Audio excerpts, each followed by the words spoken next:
Oke, di sini ada can, will, may, must, should.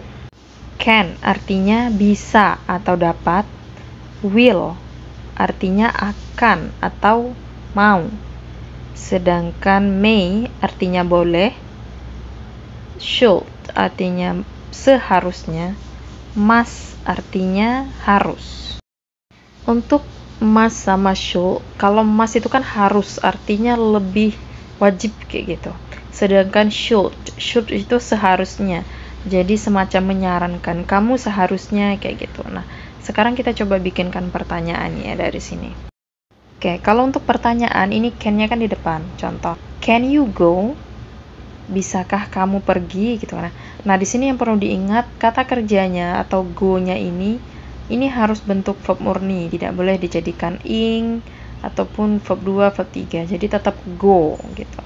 Bukan can you going, bukan, tapi tetap can you go. Gitu. Will we go? Akankah kita pergi?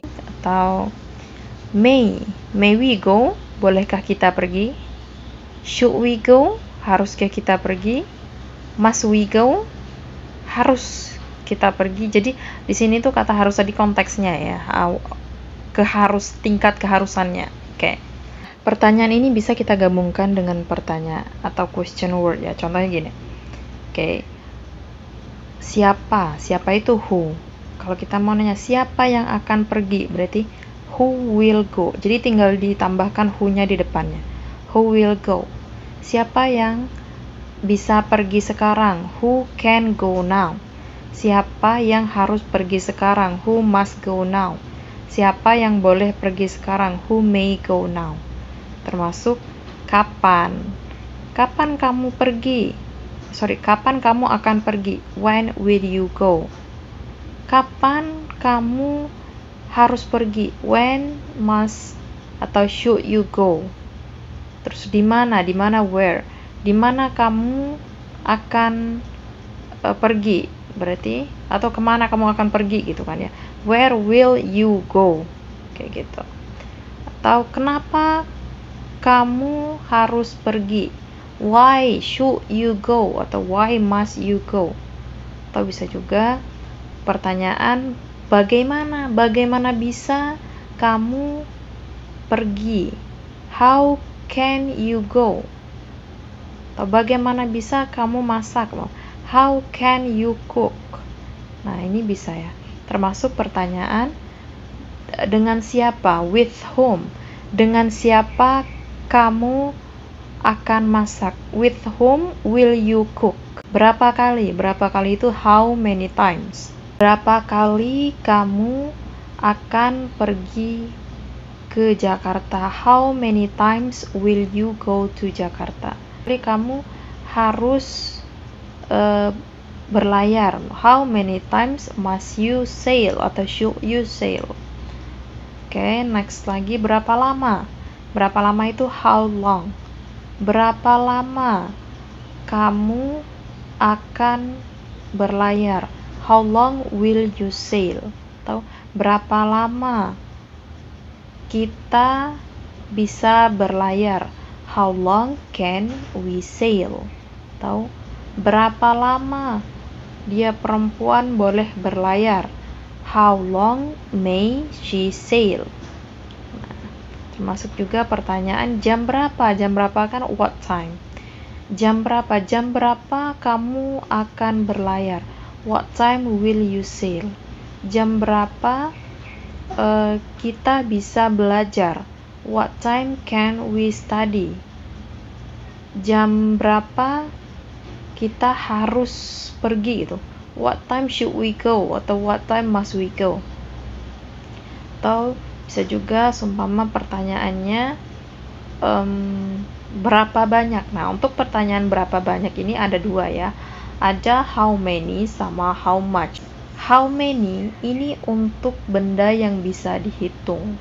Bisa dihitung itu contohnya seperti apa? Contoh kapal. Kita bisa bilang 1 kapal, 2 kapal, 3 kapal, itu artinya bendanya bisa dihitung. Kalau kita nanya berapa banyak kapal, berarti how many ships. Ada S-nya ya. How many ships.